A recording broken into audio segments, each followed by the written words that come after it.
Pagpatuman sa QR code system sa Cagayan de Oro City buot pahugtan sa otoridad.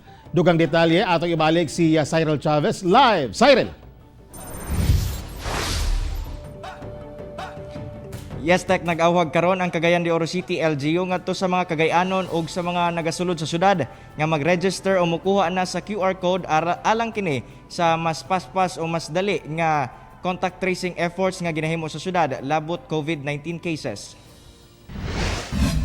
Plano na karon sa Cagayan de Oro City LGU nga himuong mandatory ang pag-register ingon man paggamit sa Higala app aron makakuha og QR code alang sa mga Cagayanon o mga bisita nga gasulod sa syudad. Tumong niini nga aron mas paspas ang contact tracing nga himuon sa higayong dunay mga individual nga magpositibo sa COVID-19. Kinahanglan man kita tanan mo register mga kliyente o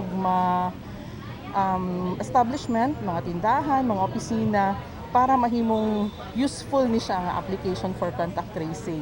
Gani sa City Hall, usa makasulod, ginasuta na sa mga personahe kung aduna na by QR code ang mga buot mosulod.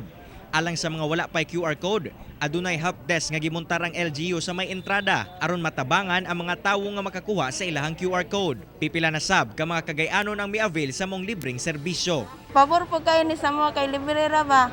Kaya wa ba may Android nga cellphone? Kipad ra mong cellphone na kinahanglan man gyud kuno Android, mag-apps man gyud ka, download kag apps. Pabor na ni kay sa mga karon. Importante na sa kay bisag asa ka pwede ka bisag wala exit pass makasulod ra ka sa mga inanang mall ana unsa imong paliton. Ayun na kay sir.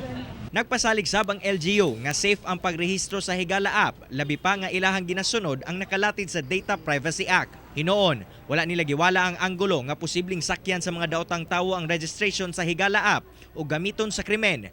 Busa adunay bahad ang LGU labot niini. The moment nga maghatag mo niini nga information sa tao nga di ninyo kaila, you're actually giving very personal information to that person.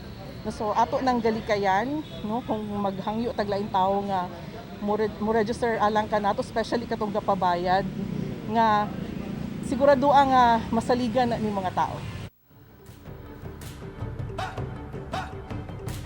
Tek alang sa mga adunay smartphones, mamahimo nilang i-save ang ilahang QR code sa gallery sa ilahang phone. Samtang sa mga wala, mamahimo nilang i-print ang ilahang QR code, dayon i-laminate o ipakita lamang sa mga designated personnel aron iscan o kung asa pwede na sila makasulod sa usa ka establishmento. Tek. Okay, daghang salamat, Cyril Chavez.